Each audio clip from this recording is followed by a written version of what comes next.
Mongoliýanyň paýtagty Ulan-Batorda halk prezident köşküni basdy.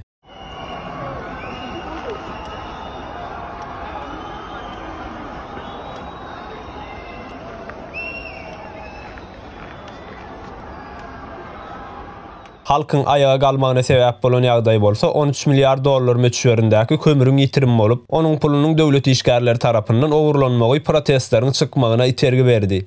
Halk ilki başda Subkatar meýdanynda üýüşdi. Soňra bolsa köşkü basdylar. Halk ýokary inflasiýadan we işsizlikden şikayetçi. Ýurduň çäkli tebigi baýlyklar hökümetdäki bir näçe adamyň elinde ýygnanmagy Mongoliýanyň halkynyň garyp düşmegine sebäp boldy. Halkyň arasynda nägilelikler şu ýylyň mart aýyndan bäri möwjud alyp gelýärdi. Bu wakanyň ortaga çykmagy Mongol halkynyň hasta gadaplanmagyna sebäp boldy. Mongol hökümeti meseleni gyska wagtda çözjekdiklerini aýtdy, emma halk muňa şübhe bilen garaýar.